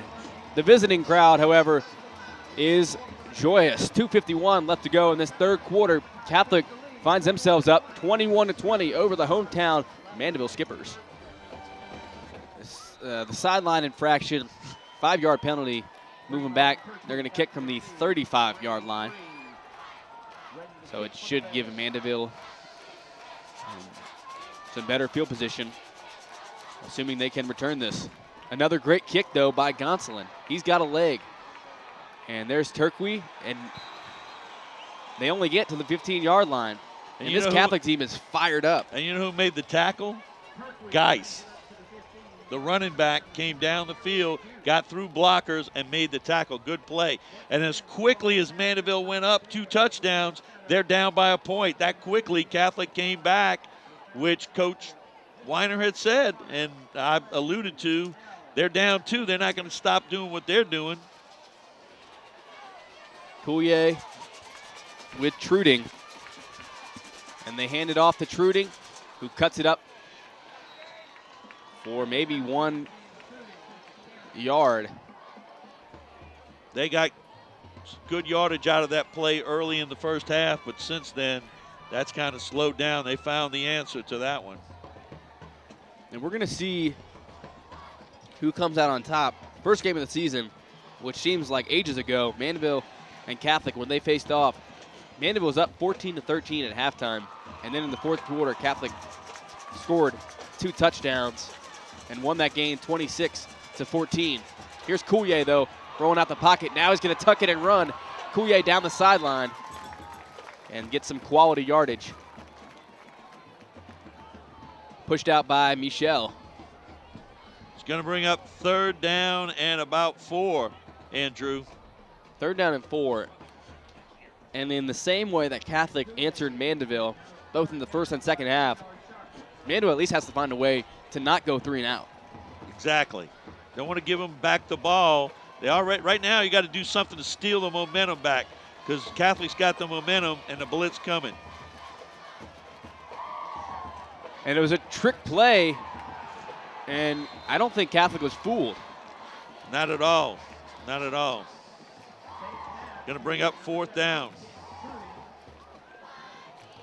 So Coach Lecomte reaches into his bag of tricks. Nothing. Going to bring up 4th down. Discipline by the Bears. Well done. Pellegrini to punt this one away. And they got to be nervous about Thomas sitting back there that's going to receive this punt. Pellegrini. Flag. Somebody went too soon.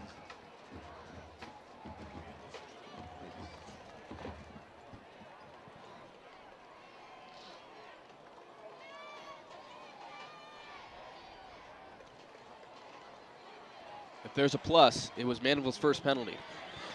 The negative, obviously, pushing back 5 more yards when they do not have the momentum. The negative was it was their first penalty. Not a good time for that to happen.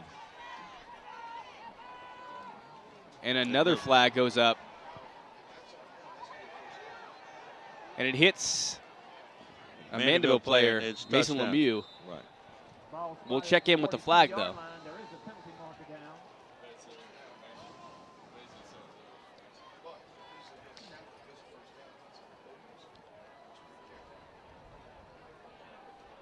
I mean, there was like a snap, and the side judge threw the flag.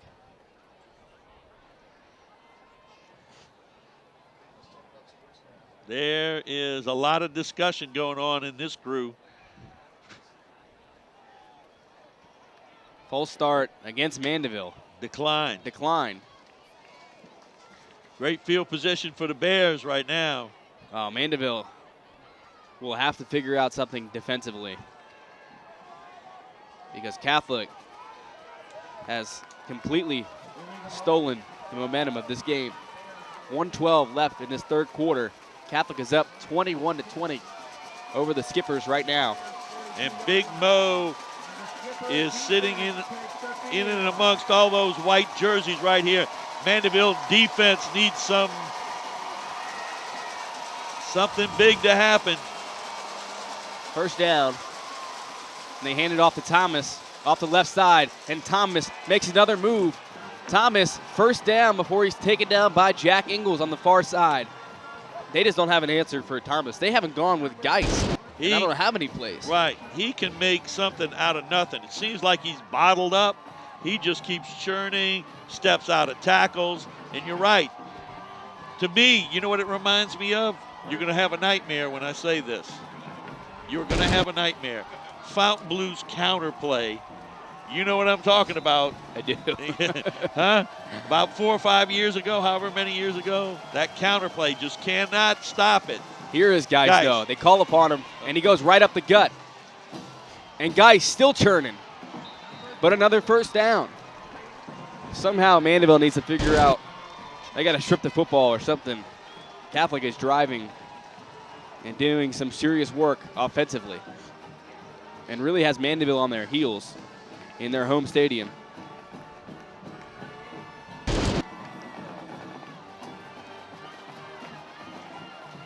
First down and 10.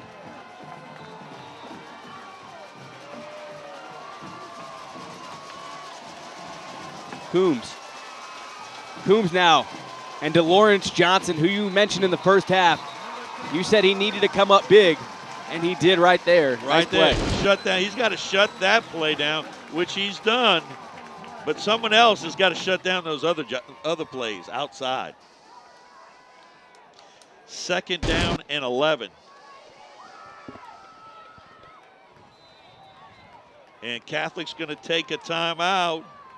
Timeout here with 11 seconds.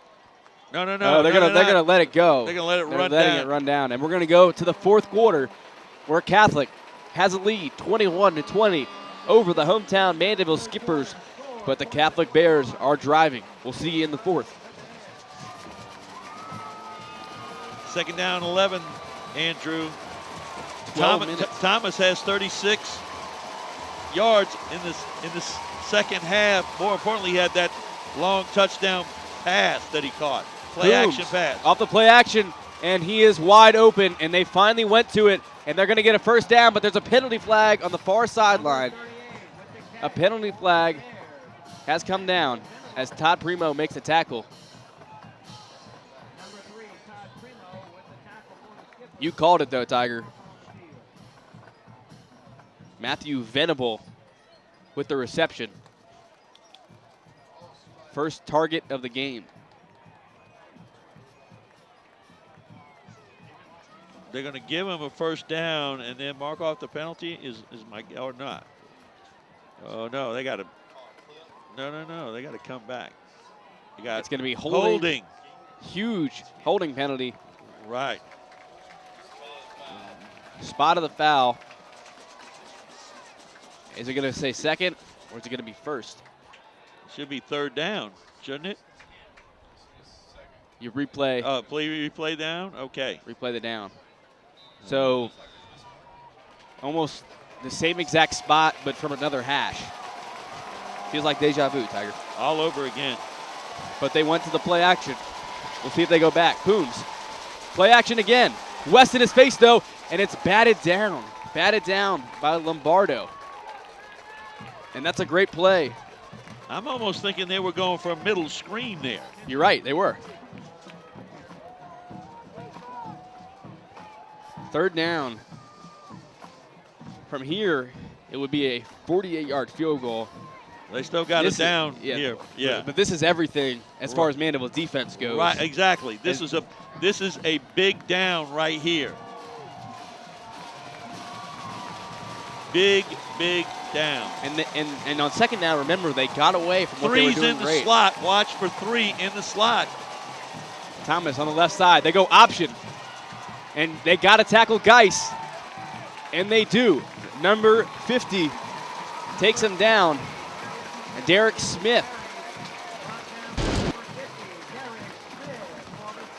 It's 4th down. Are they going to kick the field goal or are they going to go for it? I mean, they're playing with all the marbles right now. They're going for it. Right now, they're not even looking for. Look for a trick play here. This is trick play situation. 4th down. And they're going to call a timeout and think about it, as we will do in here as well. 11:04 left to go in this 4th quarter. Catholic up 21-20 over the Skippers. Huge 4th down play after this break. huge fourth down play. They go shotgun, trips to the right. They move Thomas in motion. You got to think Thomas will find the football. Over to the far sideline. It's going to be incomplete. Big down by the Mandeville defense right there. And that is, you can't speak highly enough of them coming up with a stop. The defense all year, I would never say that they have been underrated, but I do think the offense gets a lot of press. But the defense gives up 12.2 points per game. They forced 7 turnovers in this playoff, now 8 with that fumble in the playoffs, and they come up with a big stop. With 10:59 left to go in this fourth quarter, and left to go in this season for one of these teams, Mandeville takes over. Truding out the backfield, and they give it to Truding, who's then hit and driven down. Hard tackle on that far sideline by number 39, Andrew Fournette. Fournette. Little out route that time to Truding, second down. That time again, Catholic got in that stand-up defense and ended up sending a late blitzer. Second down and 7. I think they got to go back to Boudreaux soon. Coulier tries to throw a quick pass to Orgeron. And just missing rhythm right now. Johnson on the coverage. The man who put the Bears on top. I'm not sure, but I think Coulier lost a little of his moxie when he gave up that pick 6, and maybe not. He just hadn't been the same, but he's going to get it together. 10 seconds on the play clock. Both you and I looked over there at the same time. Down to 5 seconds to 3. Coulier, huge third down play. Coulier not going to be sacked, still on his feet, and now is going to throw it to Orgeron for a first down. Coulier keeps his cool in the pocket and keeps ticking. Moreau on the tackle. He was flushed out of the pocket. He remained calm, rolled out, and as their receivers are trained to do, go to the side of the play. Keep moving. Find an open spot. First down, 10. 10 minutes to go in this one. Clock stopped. Momentarily, you're right. Coulier shuffles Truding to his left side, and now they run Truding this near side, and they may get a yard. Is that to try and loosen up the passing game a little bit, just to keep them just trying to keep respect? them exactly. Just trying to keep them honest. Don't run out of there. Don't bust up the field. Because the running game has not been as successful as that first half. Yeah, I don't know. Second down and 9. Coulier. When is he going to go back to Boudreaux? Coulier got to get rid of it.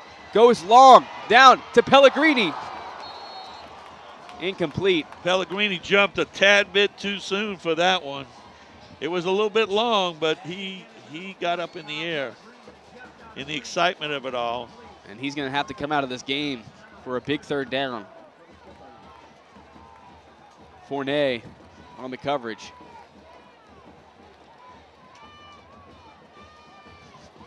How many times can we say it? Another big down for Mandeville. I mean, they're only down 1 point, but it feels for some reason it's the that they're down playoffs, more. my friend. Every play is important. Third down, 9. The thing is, you want to keep your defense just made a good stop. You don't want to be off the field this quick. Coulier trips to the left. Coulier down the center of the field. He gets it off to Truding. Truding has his yardage out past the 45 and a first down. First down for the Skippers into Catholic Bear territory. Stop made by Michel. Love the way that he looked downfield and then checked down to his back coming out of the backfield in the first down. Good heads-up play right there. No doubt about it. First down and 10. So third down in a row. They have converted, 9:07 and counting left to go in this game. They bring 5, and they throw it across to Turkey. Turkey, first down for him as he goes out at the 33-yard line. Right now, Catholic is more concerned about Zach Boudreaux and Parker Orgeron than they are these other receivers, and he's checking down to them. Boom, first down, back-to-back first downs for the Skippers. That is a great point, and I think Boudreaux will take himself being a decoy if his team can put some points on here. Ferguson made the stop on that last play. Trips left, Coulier looking left. Now looks underneath and finds Boudreaux on a drag route. And Boudreaux makes a play and gets down to the 21-yard line, and it's going to be another first down. Stop made by Walsh. What happened that time? They ran him underneath, right? Underneath. I got to tell you this right now. Something that's eluded us so far that we haven't picked on, that offensive line doing a real good job up front of blocking, giving Coulier a lot of time. I know sometimes Catholic's dropping a lot. I'm expecting them to come on a blitz now. They've been dropping back, and that's not working. First down and 10. They're coming with 5. And we got a whistle. There was a whistle. What's the whistle?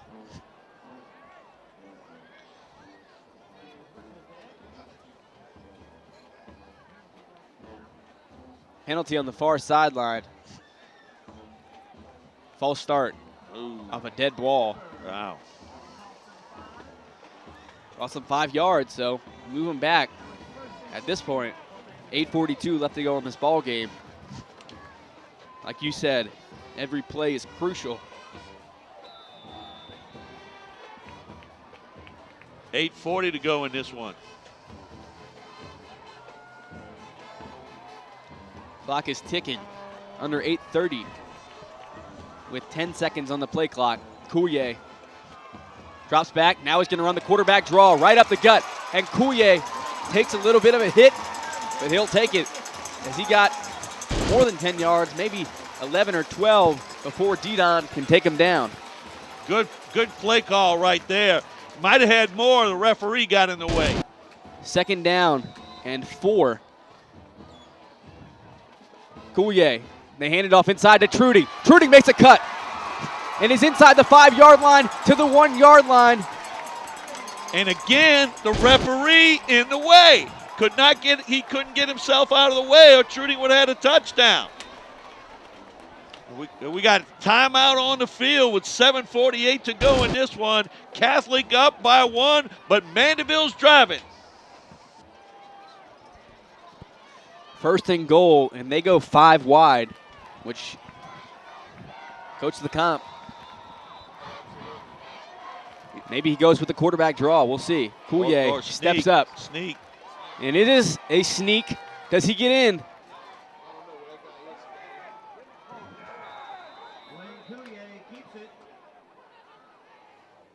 And he's not in. No, apparently not. The referee came in kind of slowly on this side.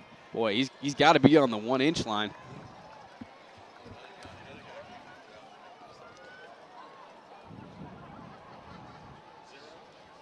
I mean, we can't, it's hard to see from this angle, but I'm sure if you're down there on that Mandeville sideline, it's got to be a couple inches, and still they go shotgun. Second and goal. Coulier. He keeps it himself, and Coulier, the junior quarterback, gets in for a touchdown. But they got to go for 2. They need the 2, Tiger. They can't afford to not get this 2-point conversion. No, they got to go for 2. Wait a minute. Yeah, they got to go for 2 because the score's not up there. Otherwise, right. They'll be up by 6. Right. If they don't get this, they'll be up by 5. If they get it, they'll be up by 7. Right. Which surely they feel safer with. Right. 6:54 left to play in this fourth quarter. Coulier with Truding to the left of him.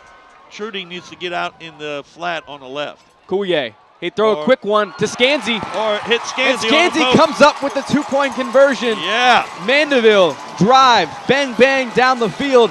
They're up by 7, 28-21. The Skippers lead the Catholic High Bears with 6:54 left to go in this fourth quarter.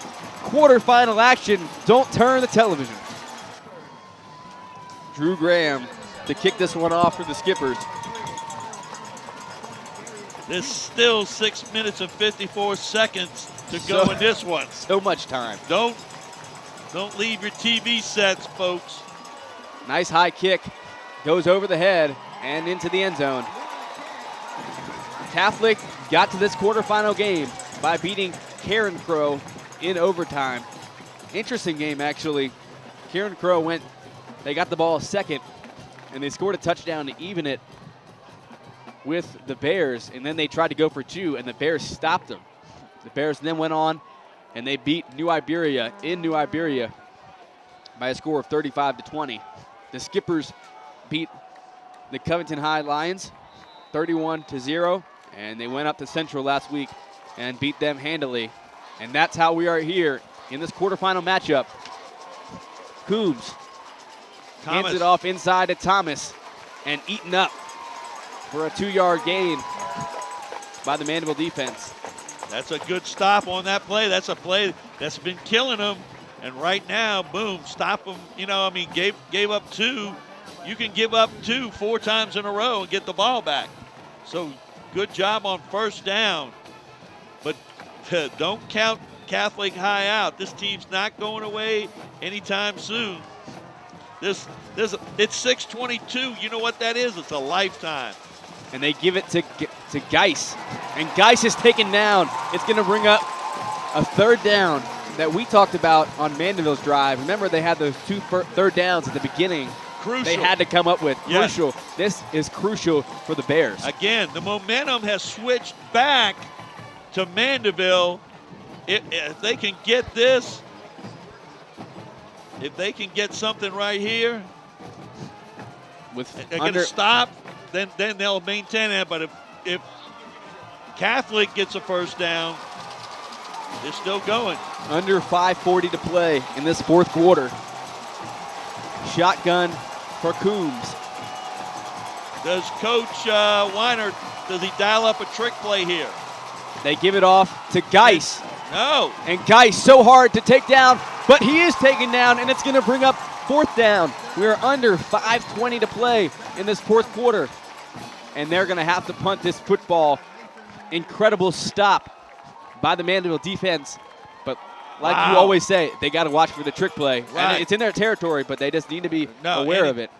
Now, if you would have told me that they were going to run the ball up the middle on that play, okay, I'm totally not. Here's the punt with Primo. Great punt. And Primo, fair catch at his own 35-yard line. Good job right there. 4:46 to go.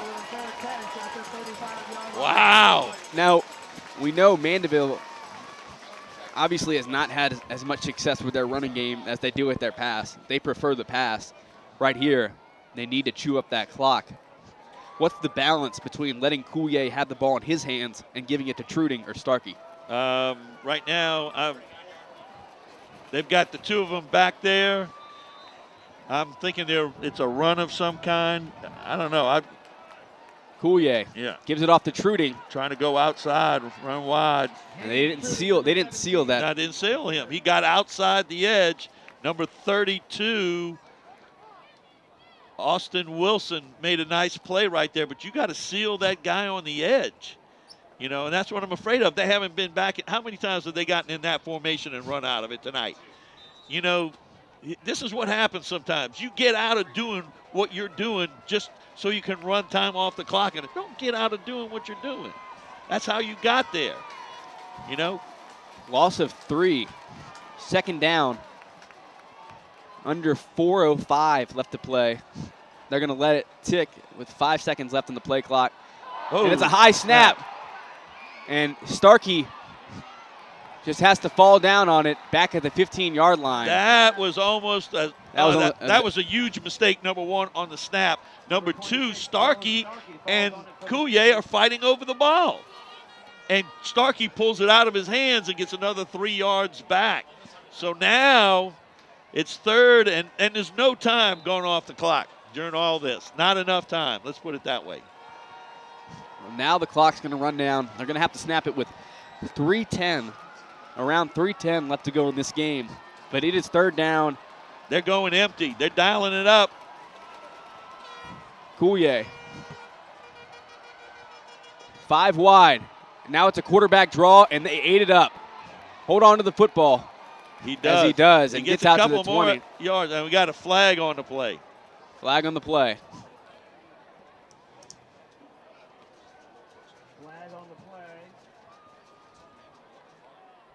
Holding against Mandeville. Right. They might push him back further. And they're going to decline it. They'll decline it. So the ball is at the 20-yard line. That's where Mandeville's going to punt this football. When they had a first down basically at the 35-yard line. That's a great point, Tiger. They lost monster yardage on that offensive possession. And now we're going to get a timeout. Timeout from Catholic. With 3:06 left to go in this fourth quarter, 28-21. The Skippers are up, but they're about to punt to the Bears. Fourth down play. Kyle Pellegrini with one of the biggest punts of his varsity career for the Skippers. High snap, gets it down. Nice high punt. And Thomas drifting back, and it's going to hit and take a Skipper bounce and go inside the 20 and drop at the 15-yard line. Huge punt. Oh, my goodness. That was a 65.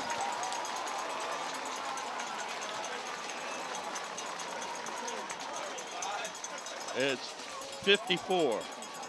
54-yard punt. No, 64. 64-yard punt. Wow.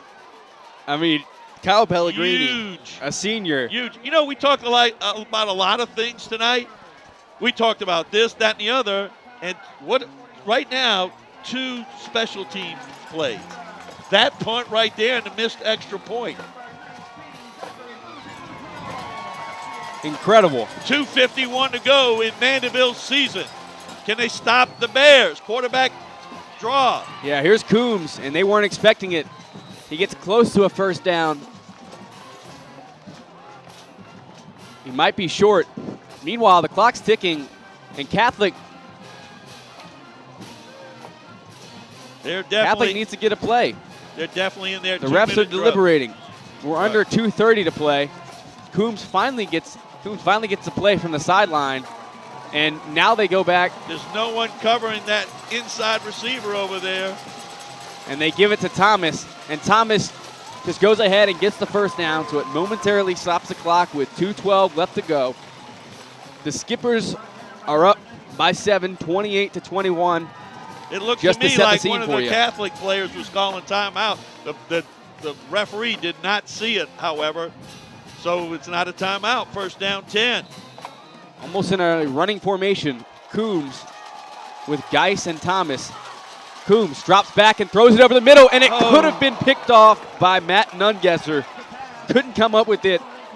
They just got to keep playing good defense. Nungesser breaking on the ball, just was looking at the wide receiver and not the quarterback, which is fine. Looks up and the ball goes right through his hands. Second down, 10. From the 26-yard line. Twins to the right, single receiver at the bottom. Coombs drops back. Then they try to throw it over the top. Screen pass to Thomas. They got a tackle on the backside. Nungesser misses, and Thomas eventually goes down for a first down. Patrick West was so close to batting it down, but like you mentioned, it was a screen pass, and it was executed perfectly. The inside receivers blocked down. The two outside receivers came down, blocked down. Thomas slipped out in the flat. They dump it out to him. 1:56 left to go in this game and in this season for one of these teams. Clock is ticking now. Coombs drops back, and they hand it off on a draw to Thomas. And Thomas is going to be taken down by Mason Lemieux along with Jamar Mitchell. And the clock is ticking. We're under 1:40 to play. The Bears need a score and an extra point to tie this one up. They find themselves down by 7, and we're here at Sidney Terrio Stadium watching a great quarterfinal matchup. Coombs drops back and thought about throwing to the sideline. Now goes over the middle. It's going to be picked off. Picked off and going the other way by Matt Nungesser. And with only one timeout, that will seal the game.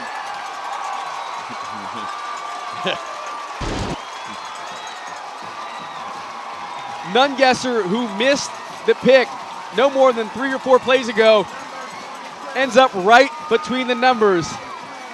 Big defensive stop. You know what? What can you say about the defense for Mandeville? They stepped up every time they needed to. They gave up 2 touchdowns, boom, boom, in the third quarter, one on a trick play, and then some kind of way found a way to hold out while the offense scored. I rushed to conclusions. Yeah, yes, you did. Forgiveness. Truding moves to the left. And almost a high snap, but Truding comes down with it. Gain of 1, and it's now going to be a timeout from the Bears. So there's 1:07 left on the clock.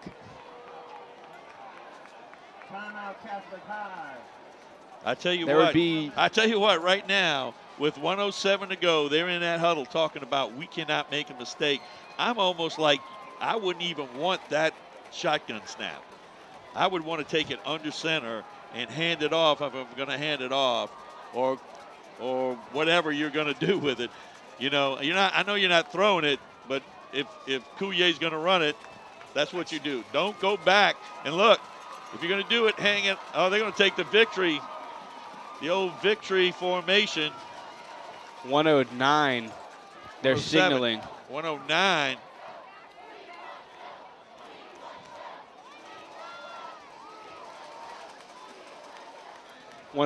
They reset the play clock, or the game clock rather. 28-21. The Skippers are up.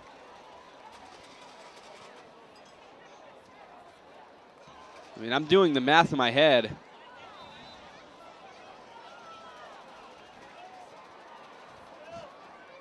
So there's a kneel by Couillet. So this will take it down.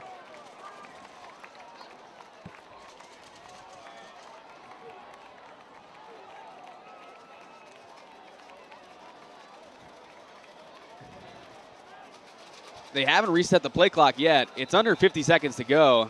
Play clock's there.